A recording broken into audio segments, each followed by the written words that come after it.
Nasaan siya si Bebang? Sana wala siya para mapindot ko tong doorbell nila. Kung sino man yung pipindot sa doorbell namin, babasahin ko ng water blaster. Iyari na kayo, nakatago ako dito sa taas ng bahay namin. Walang tao, pwede na akong magpindot sa doorbell nila. Si Princess na naman, bumalik siya. Ayun, walang nakakita sa akin, walang sumasaway, pwede ako mapindot ng maraming beses. Oh no! Princess, tigilan mo yung doorbell namin, huwag kang pindot na pindot, babasahin kita. Yahoo! Hoy, Bebang, huwag mo akong basahin. Umalis ka kasi dyan, huwag mong paglaruan yung doorbell namin para hindi kita basahin. Ang damot mo naman, Bebang! Ayaw mo magpapindot sa doorbell nyo! Bakit? Kapag nasira ba yan, papalitan mo? Hindi! Bakit ko naman babayaran? Ayun pala kaya wag kang pindot ang pindot dyan, Princess! Isang pindot na lang! Makulit ka talaga, ha? Eto pang sayo! Susumbong kita, Bebang! Lagi mo na lang akong binabasa! Di magsumbong ka. Ikaw naman yung may kasalanan Nanay! Si Princess, lagi na lang nagsusumbong. Hoy, Bebang! Anong ginawa mo kay Princess? Si Aling Tere, andyan agad. Nay, si Bebang po. Binabasa niya ako ng water blaster niya. Ikaw, Bebang, lagi mo na lang inaawa yung anak ko. Bakit? Ano kasalanan sa'yo ng anak ko? Kasi po, Aling Tere, si Princess, makulit siya. Lagi niya pinipindot yung doorbell namin. Dahil lang sa doorbell? Binasa mo siya? Paulit-ulit po kasing pumipindot si Princess, Aling Tere. Hindi po siya masaway. Nung nakarang araw din po, Nay, binasa ako ni Bebang ng tubig. Tignan mo, Bebang, habang tumatagal, sumasama na yung ugali mo. Lagi mo kinawin si Princess. Sorry po, Aling Tere. Hindi na po mauulit. Mabuti nga sa'yo, Bebang. Napagalitan ka ni Nanay. Princess anak, okay ka na ba? Napagalitan ko na si Bebang. Nay, gusto ko pong magpindot sa doorbell nila, Bebang. O sige na, magpindot ka na sa doorbell. Ako nang bahala sa'yo. Hindi ka nababasahin ni Bebang. Yay! Makakapindot na ako! Lagot kayo kapag nagising si Nanay. Ayaw niya pa naman ng maingay. Ang saya mapindot ang doorbell. Hindi na ako babasahin ni Bebang. Sinong nagpipindot ng doorbell? Natutulog ako Mga istorbo.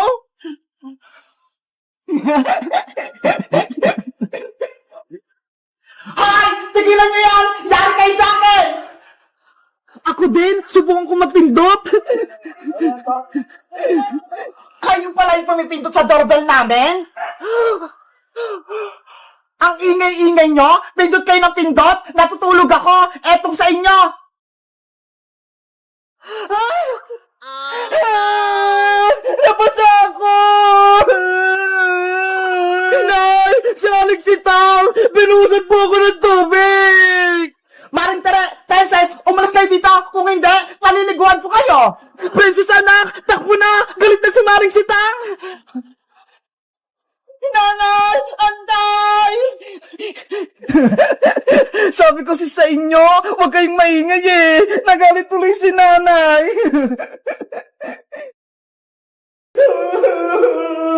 Yung bagong marshmallow! Kinain ni Princess! Bebang, tama na! Huwag ka lang umiyak! Nandito na tayo sa school! Baka marinig ka pa! Kasi wala akong pagkain mamayang resist ka Naubos na! Ikaw kasi Princess, no? Ang sabi kasi ni Bebang, hati kayo sa marshmallow, pero kinain mo lahat. Bebang, sorry na! Huwag ka nang umiyak! Ito bigyan kita ng piso! Palitan mo yung kinain kong marshmallow! What? Ano? Piso lang yung ibibigay mo, Princess? Ang haba kaya nung marshmallow kinain mo! Kaya dapat 10 pesos yung ibibigay mo! Hala! Ang mahal naman! Huwag ko na nga lang bayaran! Pambili ko na lang ito ng candy mamaya! Princess! Ikaw, Princess, pinaiyak mo pa si Bebang. Ikaw na nga may kasalanan Babayaran ko na nga. Ayaw pa niya.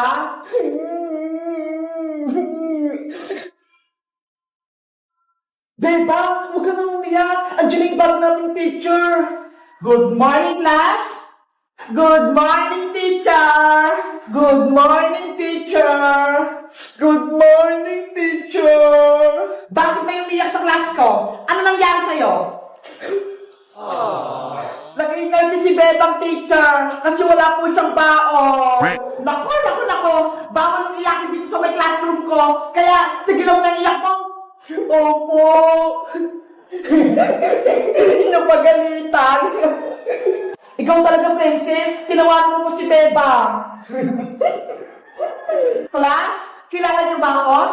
Hindi po, teacher. Okay, magpapakilala ko. Ako si Teacher Maribel Santos, ang class advisor nyo. Kaya dapat, mabait kayo. Huwag pasaway at huwag iyakin sa klase ko. Naiintindihan nyo ba? Opo, Teacher Santos. Ngayon, kayo naman yung magpakilala sa akin. Mauna ka lang din na buhok. Ang pangalan ko po, teacher, ako po si Iska. Ako naman po si Bebang. At ako naman po si Princess, ang pinakamaganda sa lahat. Parang kulang kayo. Sino yung absent? Naku, late na ako. Nagsimula na yung klase. Good morning, teacher. Stop! Diyan ka lang. Bakit late ka, Ino? Sorry po, kasi hindi ako nagising ng maaga eh. Dahil late ka, may parusa ka. Tatayo ka dyan sa tabi ng pinto. 1 oras. Ngayon na. Oh, no! Si Bayang, tinataya! Yari ka sa akin, princess, mamaya, kapag uwian. Teacher Santos, si Bayang pa nagbabanta sa akin. Bayang, tumayo ka dyan na maghapon. Naintindihan mo ba? Opo. Ano ba yan? Yari, Bebang, yung bago nating teacher, sobrang tapang, pinatayo niya si Boyong. Oo nga, Iska eh. Sana hindi tayo paglitin ng Teacher Santos. At sino naman yung maingay dyan? May narinig ako nagbubulong-bulungan. Si Bebang po, teacher, nakikipagkismisan. Bebang, tumayo ka rin. Samahan ko si Barb sa may pintuan. Opo, teacher. Oh, no! Buti nga sa'yo, Bebang. Guys, may bago kaming teacher. Ang pangalan niya, si Teacher Santos. Kaso, sobrang tapang niya. Kayo guys, mabait ba o matapang yung bago ng teacher? Anong pangalan niya? Mag-comment lang kayo. Bye-bye! Princess! Gising na! Hapon na! Sino kaya yung maingay? Natutulog ako eh. Oh no! Frances! Bumangon ka na dyan! Ano ba yan? May nanggugulo sa baybayan ko. Makalabas na nga. Bella, tignan mo yung baybayan natin, oh. Ginawa ko yung kaganinang umaga. Diba? Ang ganda. Mamaya, maglalaro tayo dito nila, Bebang, patinis ka. Magbabaybayan tayo. Halika, punta tayo sa loob.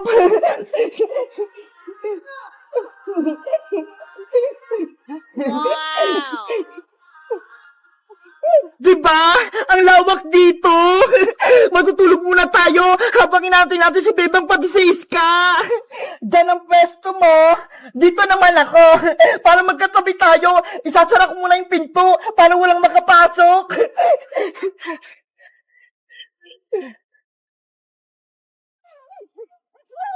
Ayan! Matulog na tayo!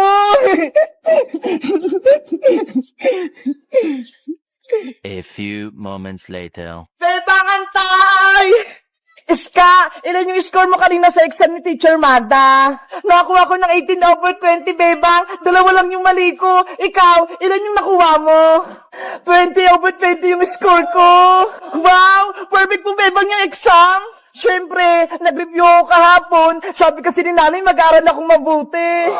Si Princess kaya, nasaan? Bakit siya nag-absent ngayon? Nako, tinamad na naman yun pumasok. Hindi tuloy siya nakapag-exam. Lagutan siya kay Teacher Magda. Mababa na yung grades niya. Bebang, tignan mo yan oh. May tin sa kalsada. Ang ganda. Ayaw nga no. Kanino kaya yun? Tara, tignan natin. Antayin mo ko, Iska. Ang ganda nito, Iska. Parang baybayan. Kaya nga ang ganda maglaro nito panigurado. Sino kayang nasa loob nito? Silipin natin, buksan natin yung pintuan.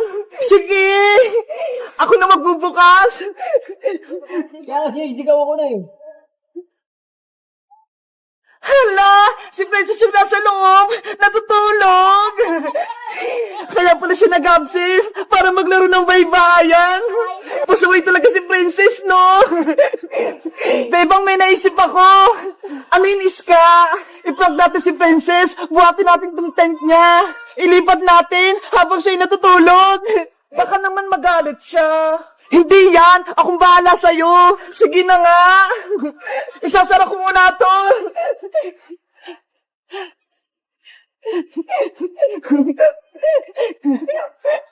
Ready? Get set! Buhat!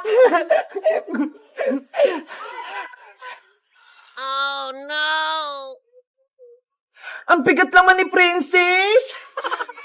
Huwag kang maingay, Bebang, para hindi siya magising. Saan natin siya dadalhin, Iska? Doon o, sa gilid ng kanal. Lagot talaga tayo nito kay Princess. Magagalit yun. Ayan! Dito na, Bebang! Gisingin na natin si Princess! Princess! Gising na! Hapon na! Sino kaya yung maingay? Natutulog ako eh! Frances! Bumangon ka na dyan! Ano ba yan? May nanggugulo sa baybayan ko! Makalabas na nga! Bebang, ayan na si Princess! Lalabas na ata! Ah! Ano to? Bakit natatapat ako ng kanal? Si Princess! Muntik na mahulog! Hayes ka! Bebang! Kayo ba naglipat ang baybayan ko? It's a prank lang yun, Princess! Nagulat ka, no? Ang sama-sama nyo!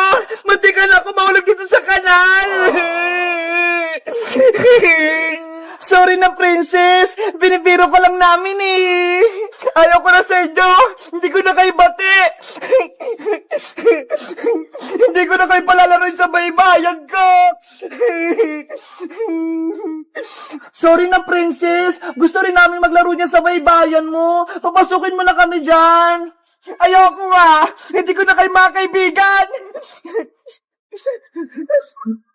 Sabi ko sa'yo, Iska eh! Magagalit sa atin si Princess! Ayun tuloy, nagtampo na siya! Hello guys! Magandang araw! Ako si Bebang! Si Princess, may maganda siyang tinto! Ginawa niyang baybayan! Kaso, ayaw niya kaming kalaro ni Iska kasi may kasalanan kami! Ano kayang ibibigay namin kay Princess para palaruin kami sa tent niya? Mag-comment lang kaya para sa part 3! Bye-bye!